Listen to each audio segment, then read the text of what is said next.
Are you ready to take the leap and become a first-time home buyer? The process can sometimes feel stressful and really overwhelming, but in this video, we're going to take you through the 7 steps to becoming a first-time home buyer, and by the end of the video, you'll be able to buy your first home and do it with ease. Let's go. What's up, everybody? My name is Austin. I'm a realtor here in Jacksonville, Florida with eXp Realty. And like I said in the intro, in today's video, we're going to be talking about one of the biggest milestones in your life, purchasing your first home. That process can be both exciting, but also overwhelming if you're not sure of what steps to take. So don't worry, in this video, I'm going to simplify everything down to 7 steps. I'll make sure I make it as easy as possible. And before we dive in, I do want to let you know I have some freebies to give you as a thank you for stopping by the video. If you click down in the description box, there'll be a link. I have a seller's guide, completely free. I have a buyer's guide, which goes more in depth about the things that I'm talking about in this video. Again, completely free. And then I also have a staging checklist. You can get all 3. Again, it'll be in the description box below.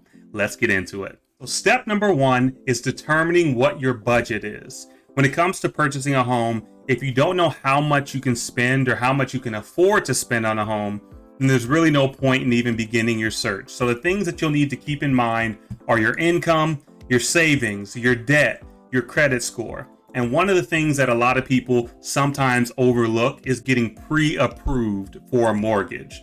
So there is a difference between being pre-approved and pre-qualified. Sometimes people will, go online, plug in a few things, and it'll spit out a number that tells you how much you're pre-qualified for.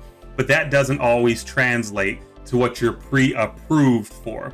So many times I've talked to people and they've, gotten pre-qualified but not pre-approved, and they've started their home search. They've looked at houses, they've fallen in love with different properties, only to find out later that they are pre-approved for a different amount, which is normally lower than what they were pre-qualified for.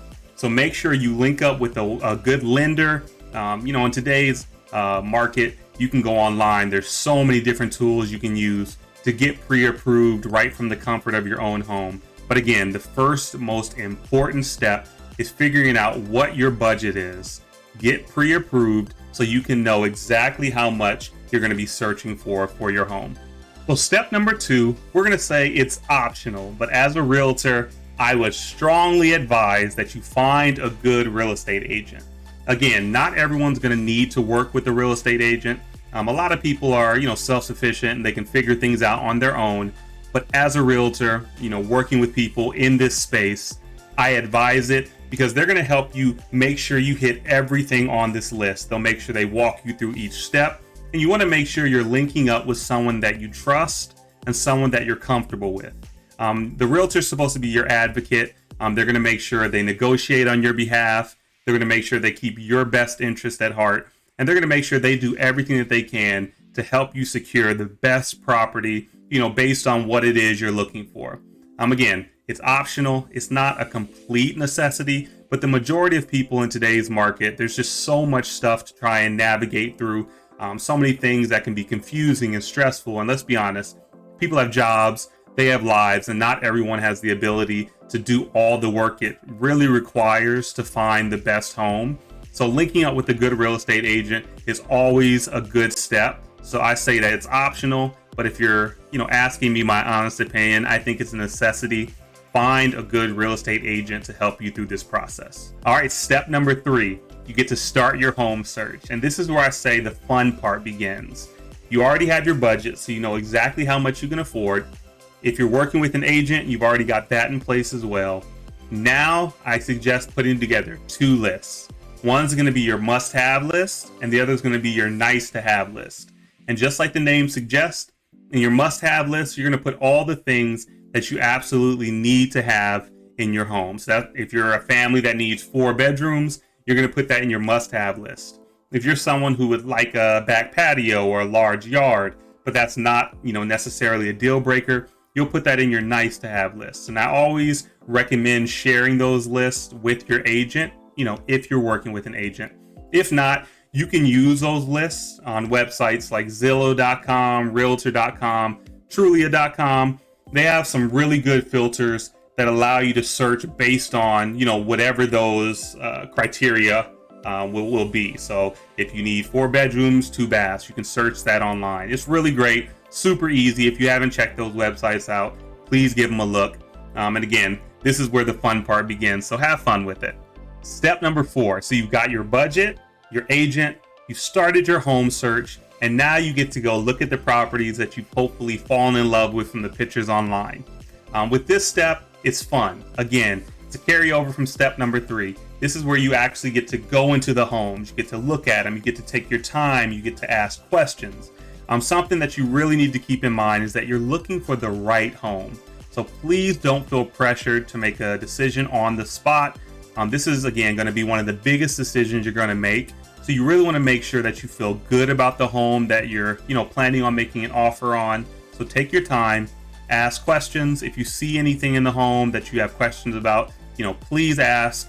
And again, do not feel pressure. A lot of times, sellers will make it seem like, homes are more in demand than they might be, and they might say little things, the listing agent might say little things that make you feel pressure, like you absolutely have to make a decision right then and there. Don't do that. You always want to, look at a bunch of different properties, and, if it is a property that you absolutely love, then by all means, make an offer, but take your time and make sure that the home that you're going to make an offer on is the right home for you. All right, step number 5 is game time. It's time to make an offer. So you found the right home for you and you're ready to make an offer on it.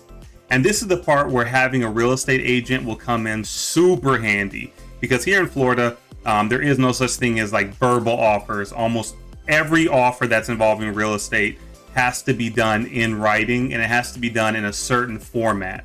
So once you find the house that you're ready to make an offer on, you'll connect with your agent. If you're not using an agent, you'll connect with the listing agent and submit your offer in writing, and then the clock begins. So after you've made your offer and you and the seller have negotiated, you've gone back and forth, and you've agreed on terms, it's time for step number 6, getting a home inspection. So a home inspection is a crucial and critical part, in the home buying process. There's going to be a professional inspector who's going to come out to the home. They're going to inspect the property and provide you with a detailed report of the property's condition. And based on that report, if there are things in the report that, you potentially want to renegotiate, what the original offer was on. Let's say there are, repairs that need to be made, or, they find out that the roof needs to be replaced. The inspection can sometimes bring up issues that are not readily, visible, to the eye when you come and do a walkthrough of the home.